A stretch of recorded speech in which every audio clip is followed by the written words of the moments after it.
अलिफ लैला। किस्सा तीसरे बूढ़े का जिसके साथ एक खच्चर था। इसी तरह की नई नई कहानियां सुनने के लिए हमारे चैनल को सब्सक्राइब करें। तीसरे बूढ़े ने कहना शुरू किया, हे दैत्य सम्राट, ये खच्चर मेरी पत्नी है। मैं व्यापारी था। एक बार मैं व्यापार के लिए परदेश गया।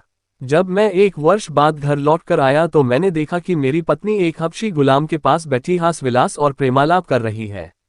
ये देखकर मुझे अत्यंत आश्चर्य और क्रोध हुआ और मैंने चाहा कि उन दोनों को दंड दूं। तभी मेरी पत्नी एक पात्र में जल ले आई और उस पर एक मंत्र फूंककर उसने मुझ पर अभिमंत्रित जल छिड़क दिया, जिससे मैं कुत्ता बन गया। पत्नी ने मुझे घर से भगा दिया और फिर अपने हास विलास में लग गई। मैं इधर उधर घूमता रहा, फिर भूख से व्याकुल होकर एक कसाई की दुकान पर पहुंचा और उसकी फेंकी हुई हड्डियां उठाकर खाने लगा। कुछ दिन तक मैं ऐसा ही करता रहा। फिर एक दिन कसाई के साथ उसके घर जा पहुंचा। कसाई की पुत्री मुझे देखकर अंदर चली गई और बहुत देर तक बाहर नहीं निकली। कसाई ने कहा, तू अंदर क्या कर रही है, बाहर क्यों नहीं आती? लड़की बोली, मैं अपरिचित पुरुष के सामने कैसे जाऊं? कसाई ने इधर उधर देखकर कहा कि यहाँ तो कोई अपरिचित पुरुष नहीं दिखाई देता, तू किस पुरुष की बात कर रही है? लड़की ने कहा, ये कुत्ता जो तुम्हारे साथ घर में आया है, तुम्हें इसकी कहानी मालूम नहीं है। यह आदमी है। इसकी पत्नी जादू करने में पारंगत है। उसी ने मंत्र शक्ति से इसे कुत्ता बना दिया है। अगर तुम्हें इस बात पर विश्वास न हो, मैं तुरंत ही इसे मनुष्य बनाकर दिखा सकती हूँ। कसाई बोला, भगवान के लिए सो ही कर। तू इसे मनुष्य बना दे ताकि यह लोक परलोक दोनों का धर्म संचित करे। ये सुनकर वह लड़की एक पात्र में जल लेकर अंदर से आई और जल को अभिमंत्रित करके मुझ पर छिड़का और बोली, तू इस देह को छोड़ दे और अपने पूर्व रूप में आ जा। उसके इतना कहते ही मैं दोबारा मनुष्य के रूप में आ गया और लड़की फिर पर्दे के अंदर चली गई। मैंने उसके उपकार से एल होकर कहा, हे भाग्यवती, तूने मेरा जो उपकार किया है उससे तुझे लोक परलोक का सतत सुख प्राप्त हो। अब मैं चाहता हूं कि मेरी पत्नी को भी कुछ ऐसा ही दंड मिले। ये सुनकर लड़की ने अपने पिता को अंदर बुलाया और उसके हाथ थोड़ा अभिमंत्रित जल बाहर भिजवाकर बोली, तू इस जल को अपनी पत्नी पर छिड़क देना। फिर तू उसे जो भी देह देना चाहे उस पशु का नाम लेकर स्त्री से कहना कि तू ये हो जा।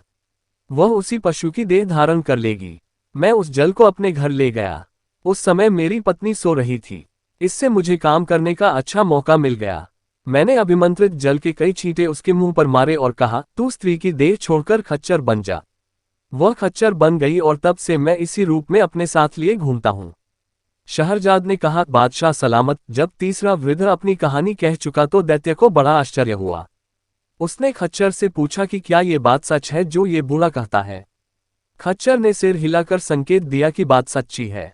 तत्पश्चात दैत्य ने व्यापारी के अपराध का बचा हुआ तिहाई भाग भी क्षमा कर दिया और उसे बंधन मुक्त कर दिया।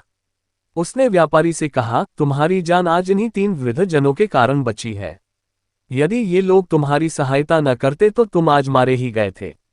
अब तुम इन तीनों के प्रति कृतज्ञता प्रकट करो। ये कहने के बाद दैत्य अंतर्ध्यान हो गया। व्यापारी उन तीनों के चरणों में गिर पड़ा।